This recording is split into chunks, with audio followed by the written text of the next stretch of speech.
ஃப்ரெண்ட்வுட் சிறியர்களுக்கு வணக்கம். தாவேக்கா பார்த்து டிடி விதிர சரமாரியான கேள்விகளை கேட்டிருக்கிறாரு. ஆக்சுவலா குதிரை பேரம் நடந்தது, குதிரை பேரம் நடந்தது சொல்றீங்களா?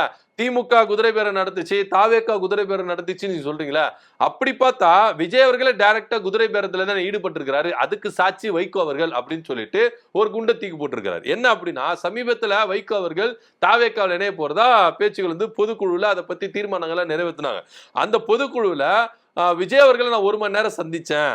அந்த 1 மணி நேரத்துல என்கிட்ட விஜய் அவர்கள் ரொம்ப மனசு விட்டு பேசினாரு. அதுல அவர் சொன்ன விஷயம் என்னன்னா, நீங்க திமுக கூட்டணியில இருந்து வெளியே வாங்க.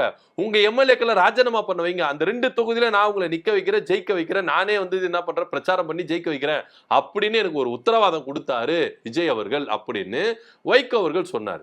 சோ இதெல்லாம் சுட்டிக்காட்டி டிடி விதர் என்ன கேள்வி கேட்கிறாருன்னா, நான் ஒரு கம்ப்ளைண்ட் கொடுத்தேன். எங்க எம்எல்ஏ வந்து குதிரை பேரத்துல ஈடுபட்டு இருக்கிறாரு. அவர் வந்து என்ன பண்ணிருக்காங்க, குதிரை பேரத்துல ஈடுபடுத்தினாங்க அப்படின்னு சொல்லிட்டு எவிடன்ஸோட எல்லாத்தையும் நான் என்ன பண்ணேன், போலீஸ் ஸ்டேஷன்ல போயிட்டு ஒரு புகார் கொடுத்தேன். அந்த புகார் என்ன ஆச்சு, இது வரைக்கும் பதிவு பண்ணல. அதை பத்தி விசாரணை நடத்தவே இல்லை. ஒண்ணு. இன்னொன்னு, முதலமைச்சரே டைரக்டா குதிரை பேரத்துல ஈடுபட்டு இருக்கிறாரு, அதுக்கு சாட்சி வைகோ அவர்கள் தான் அப்படின்னு அவரும் சில பல விஷயங்களை சொல்றாரு.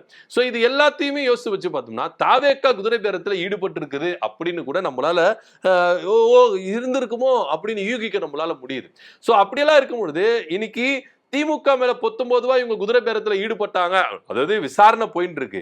இன்னும் அது விசாரணையுடைய முடிவு இன்னும் தெரியவே இல்லை. அதுல உண்மைத்தன்மை என்ன அப்படின்னு தெரியல.